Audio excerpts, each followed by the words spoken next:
No, que en ese sentido, no sé, lo entendías un poco. Que analizar el comportamiento humano diario puede ayudar a entender en mayor medida su comportamiento o el entender la naturaleza. Los últimos ya hablaré yo. Olga, Marina. Nosotros un poco lo que has dicho, pero también hemos visto que en su primer libro, bueno, el segundo, Filosofía de la Aritmética, ahí también define como dos conceptos, la aritmética como la capacidad psicológica y la lógica. La psicológica es la experiencia, la forma que captamos de la experiencia, y la lógica era la objetiva, sí, la objetiva de sus mismos conceptos.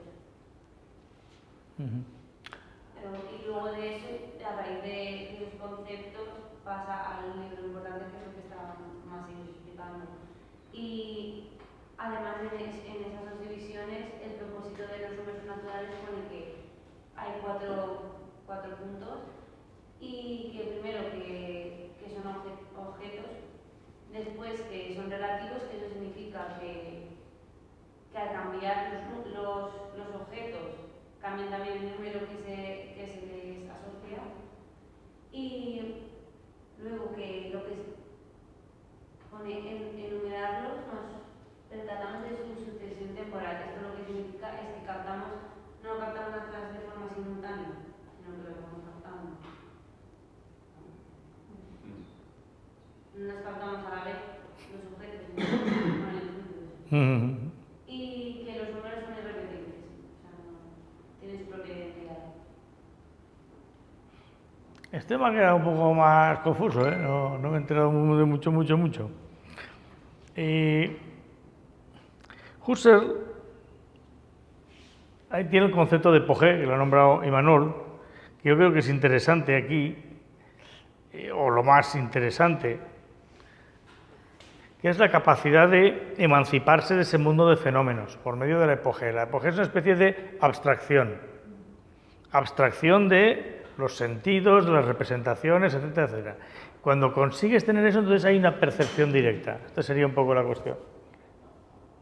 La epogé es la capacidad de abstraerse de todo tipo de psicologismo, habéis dicho de psicología, porque la psicología no capta la conciencia, y entras en el mundo haces una reducción eidética y te introduces en el mundo, digamos, real, objetivo, pero que a la vez es abstracto de las cosas, que es la verdadera naturaleza última. Estoy yo también interpretando un poco lo que yo me acuerdo de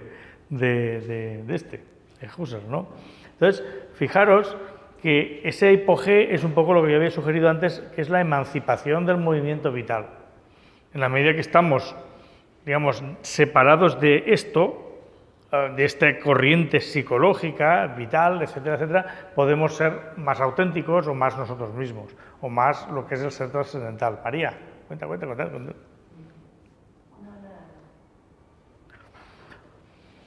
Esto en la práctica, probablemente ese hipogé es lo que a veces hemos nombrado que es la atención, por un lado, y por otro lado, la meditación. O sea, cuando una persona presta atención, fijaros que en el momento de prestar atención uno no está funcionando psicológicamente. Psicológicamente entendido como es uno, con sus propias imágenes, que decía Schopenhauer, con su propia experiencia, interpretamos a los demás o a lo que nos está pasando de acuerdo a nuestro marco particular, que suele ser muy limitado. Cuando los vemos tal como son, sin ningún tipo de interpretación, estamos haciendo una especie de reducción idética o de epogé.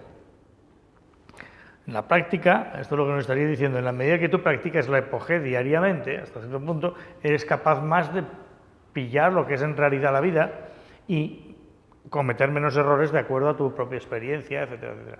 Porque la experiencia siempre es condicionadora, siempre es muy limitada. Por mucho que seamos unos expertos, probablemente, aún así, la captación de las cosas, esa representación que tenemos, ese conocimiento, esa memoria, nos está fastidiando, está tergiversando todo. ¿Seguís un poco? Luego, fijaros también, cuando hablamos de conocimiento, en la medida que como todo, como decía un amigo mío, eso se embrute, esto se lía, ¿no? Se lía en el sentido de decir, el conocimiento que creemos que es tan objetivo siempre es, en el fondo, esclavo de algún tipo de representación. Por ejemplo, ahora por ver algo que he visto por ahí, productividad, ¿no? Y dices un ratio entre recursos y resultados. Pero esa productividad también estará puesta en función de qué fin quieres tú conseguir. Si tú lo que quieres es maximizar dinero, no es lo mismo que tú quieres maximizar, por ejemplo, producción física. No es lo mismo la rentabilidad, por ejemplo, en función de dinero, que la rentabilidad en términos de producción de más, digamos, gastando menos, por decirlo así. Gastando menos me refiero de recursos, madera o tornillos o lo que sea. No es exactamente lo mismo. Tampoco es lo mismo que yo quiera un beneficio a corto plazo que un beneficio a largo plazo. Si quiero un beneficio a corto plazo y después que me busquen, yo puedo hasta estafar. Después que me busquen, pero ya haber conseguido mucho. Por ejemplo, compro algo y no lo pago, o lo que sea, pues yo he conseguido una máxima rentabilidad teniendo el coste cero, porque no he pagado las materias primas, pero evidentemente al final vendrá la ley y me cerrará la cárcel. Con lo cual, ese criterio de productividad depende siempre del criterio inicial, cuando hablamos de productividad. Si a la vez decimos, no estamos buscando el beneficio, estamos buscando ahora la sostenibilidad de la empresa a largo plazo, pues a lo mejor no es la misma productividad la que nos interesa. Detrás del conocimiento hay unas representaciones, que diría Schopenhauer, y una forma de emanciparnos de esas representaciones sería la epogé de Husserl. Bien, una pregunta interesante, y solo que veáis un poco, es Wittgenstein. Wittgenstein era un filósofo del lenguaje. Y esta pregunta que ahora os hago, fijaros, es, ¿las palabras, el lenguaje, describe la realidad? Unos dirán, no, el lenguaje es una descripción de la realidad, pero no es la realidad. Hay otros que dicen, no, el lenguaje, vale, le hemos puesto un nombre a algo, pero evidentemente el lenguaje se refiere biunívocamente a algo objetivo. Eso es el Wittgenstein 1, y después pues se dio cuenta que la cosa no era así. Entonces, yo solo quiero que busquéis en Wittgenstein qué diferencia había entre el Wittgenstein 1, que pone ahí, y el Wittgenstein 2. O sea, ya sé, Wittgenstein cuando era jovencito, Wittgenstein cuando era más mayor. Porque cambió un poco y se fue casi al contrario de lo que pensaba en un principio, respecto a el lenguaje. ¿Por qué es importante esto? Porque describimos la realidad con palabras. Pero esas palabras no, o sí, pregunto, describen la realidad que estamos diciendo. O si queréis una pregunta más tonta, ¿el lenguaje y el pensamiento son lo mismo? Hay gente que dice, no hay pensamiento si no hay lenguaje. Y hay otros que dicen al revés, no hay lenguaje si no hay pensamiento. Y hay una gran... Yo diría más igual. Los pensamientos que son abstractos no son palpables lingüísticamente, de alguna manera.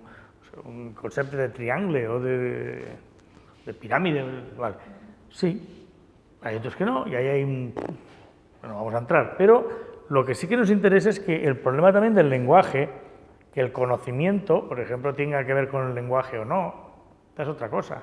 Por ejemplo, cuando ahora vayamos más adelante, veremos una discusión del, no sé si a lo mejor con Ricardo visteis algo de Nonaka, conocimiento, bueno, bien da igual, tampoco lo veremos, pero quiero decir, por ejemplo, pensad en si tenéis algún abuelo que a lo mejor no estudió, no tiene estudios, pero era labrador y toda su vida fue labrador, por ejemplo, es un decir, agricultor. Entonces él ve, sabe muchas cosas, si ahora refresque no sé qué, yo sé que entonces la pataca y se irá mal. Tiene un montón de conocimientos que él no los ha estudiado en ningún libro, tampoco sabría ponerlos en palabras demasiado pero tiene un conocimiento. Luego ahí diríamos un poco lo que dice Imanol, hombre, hay un conocimiento y un pensamiento que no es exactamente el lenguaje.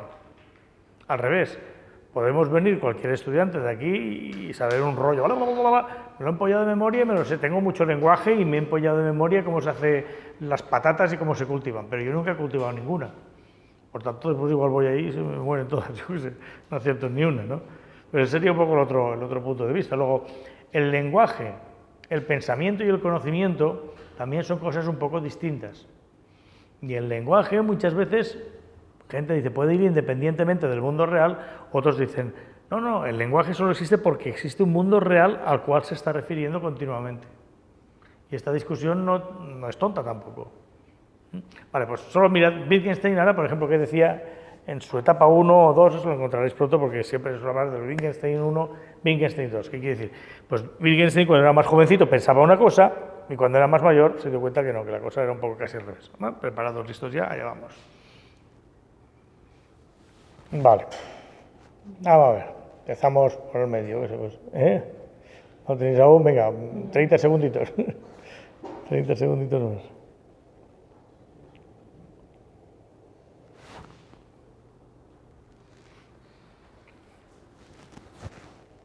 Pasamos por ahí por Iván. No. Venga, pues María y Judith, adelante.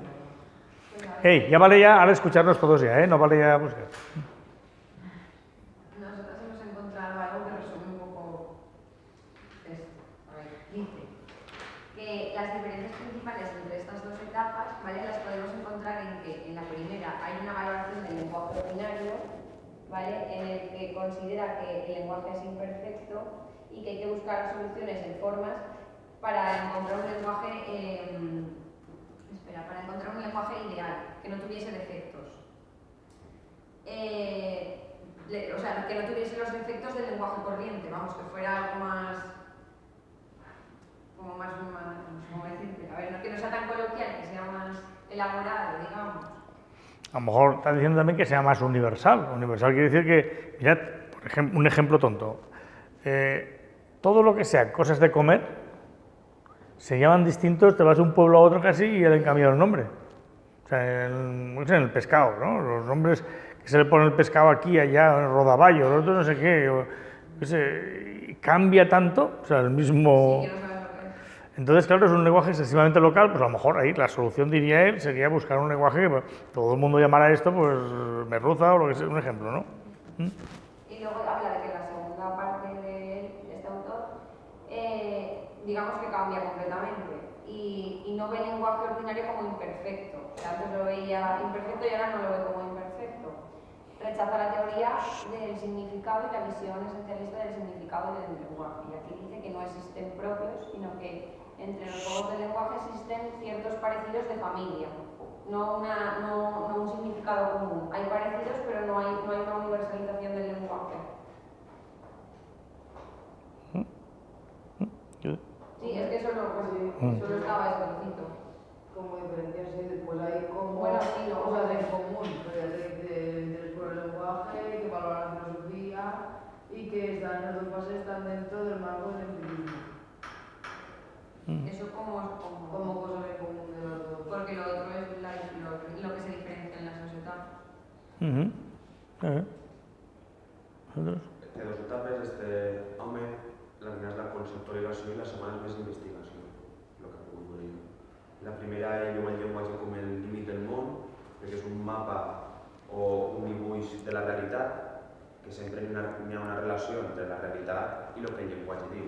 Però diu que aquest llenguatge és imperfecte i el que n'ha de fer i que aquesta imperfecció del llenguatge ha causat els majors problemes filosòfics, per el qual hi ha que perfeccionar. Hi ha que fer un ajustament entre el que tu has dit és fer un llenguatge generalitzat per poder explicar-ho tot, per dir-ho d'alguna manera. I en la segona part hi fa unes investigacions que ell diu que el que realment dona validesa o dona forma al llenguatge és el context o les condicions de la paraula en si. I això fa que el missatge sigui entès d'una manera o d'una altra per el receptor. Eso se entiende molt, porque siempre en situaciones de broma, por ejemplo, pues tú puedes decirle a alguien, tú eres un cabrón, por ejemplo, pues depende, en un contexto, pues quiere decir una cosa y si lo dices en otro contexto quiere decir otra, ¿no? El contexto configura totalmente qué es lo que queremos decir con el lenguaje. Eso sería Wittgenstein 2, ¿no? También. Pero también fijaros ahí algo fuerte también sobre si hay algún tipo de correspondencia entre el lenguaje y la realidad. Por ejemplo, como veremos ahora el próximo, porque ahora vamos a saltarnos esto, bueno, tal Krishnamurti dirá, el mapa no es el territorio. Y si buscáis, qué sé, otros autores que dicen esto, la representación de la realidad, aunque sea con lenguaje o con lo que sea, en realidad no es la realidad, nunca lo puede ser. Es un segundo sistema, las representaciones que decía Schopenhauer y todo eso, pero que en realidad es un segundo sistema que nos es útil, un mapa nos es útil para viajar aquí y allá, pero eso no quiere decir que eso sea el territorio. El mapa no es el territorio. La descripción no es lo descrito. No es lo que diría Krishnamurti. Y por tanto, todo lo que tú intentas comunicar a otro utilizando el lenguaje, si el otro no tiene una experiencia directa o tiene una experiencia también a través del lenguaje distorsionada, pues no nos entenderemos. Esa es un poco la cuestión, ¿no? A ver, vosotros, María, ¿no? Un poco lo que he encontrado es que al final lo que en la segunda etapa que cree que no existe un único lenguaje, sino que hay muchos lenguajes y que de este modo intenta una descripción de los distintos juegos lingüísticos evitando la sistematización. Por favor, todo esto que estamos hablando, tomadlo como algo que debería ser práctico. Tú dices, ¿y eso para qué sirve? Pues pensad, porque esto tiene muchas implicaciones prácticas en la vida, y en la empresa o mucho más.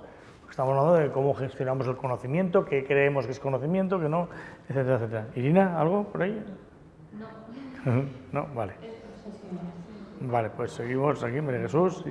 No, bueno, más o menos lo que han dicho sobre las dos etapas. Una es como que intenta hacer, como que ve el lenguaje de esta manera que han comentado, como algo que tiene que ser como un tratado un poco más especial para que se entienda a nivel general, y luego empieza una etapa de investigación que os explica en este sentido, de emplear contextos y situaciones.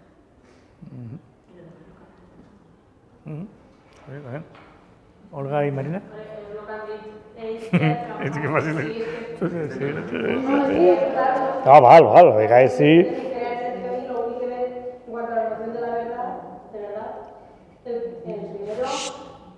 Adopta más criterio correspondencista, puesto que en virtud de la relación isomórfica...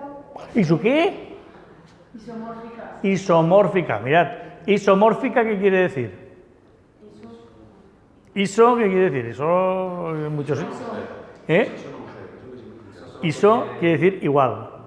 Por ejemplo, furgoneta isotérmica. Pues las furgonas isotérmicas son las que llevan neveras dentro y ahí se conserva a baja temperatura o lo que sea, algo, ¿no? ISO. En economía a lo mejor habéis visto las que se llaman las isocuantas o isocostes o algo así. Pues son curvas a lo largo del cual toda la curva el coste es el mismo. Y en el tiempo meteorológico habréis visto esto de las isobaras. Las isobaras son zonas que mantienen la misma presión en determinado nivel, presión de aire, ¿no? Luego, entonces, ISO quiere decir igual. Ahora en calidad, pues habéis visto las normas ISO. Y las normas ISO hasta cierto punto es como normalizar, y os digo que es la calidad vista como lo ve Europa, que es normalizarlo todo, de acuerdo a una cosa que sea igual para todos, una cosa así. De ahí viene ISO, ¿no? Si queréis. Por tanto, isomórfico quiere decir la misma forma. Morfos viene de forma.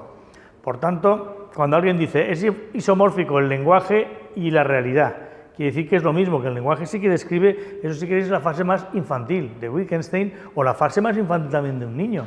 Cuando a un niño le dice, esto es un teléfono, pues teléfono, y esto es lo mismo. ¿Y qué? ¿Qué quieres? No me vengas con tonterías. Pero con el tiempo, tú dirás, ostras, no es verdad. Por ejemplo, ¿cómo ha evolucionado el teléfono? Pues hoy en día ya se llama smartphone. ¿Y por qué? ¿Porque le han cambiado el nombre porque sí? No, porque ha aparecido un montón de funcionalidades que no tenía el teléfono antiguo, etcétera, etcétera. Total, que al final el lenguaje no es lo descrito. Y si os vais a cosas abstractas, pues aún más. Si hablamos, por ejemplo, ¿qué es la extraversión? ¿O qué es la motivación? ¿O qué es la motivación de logro? O, madre de Dios, pues si utilizas la palabra, no te creas que esa palabra está describiendo algo que es real, sino que es una forma de representarnos la vida. Nadie hemos visto el impulso, ni siquiera el impulso sexual, lo hemos visto en acción. Pues, pero uno dice, ¿qué es? Yo qué sé. Si es un poco, no podemos describir conceptos abstractos. Y ese es el problema del lenguaje, que tenemos que admitir que llega un momento en que es problemático. Por tanto, fijaros, el conocimiento nunca podrá ser, por ejemplo, en la empresa, pues lo que sería lo ideal es conseguir un montón de libros de conocimiento de lo que es nuestro negocio, por ejemplo. Nunca será un compendio de letras escritas en un libro, con palabras y frases y todo eso, que es lo que pensamos. O los contenidos de las materias, hemos pensado, hombre, ¿la educación qué? Pues te empollas el chocho, el tocho, quería decir, te empollas el tocho que te ha dado el profe. Una vez una amiga mía en el máster de Nicaragua, un máster que hicimos en Nicaragua, como dijo una también. Ah, sí, muy bien. Dice, por ejemplo, estáis en la selva y entonces os encontráis, y dijo, una mamada de mamut.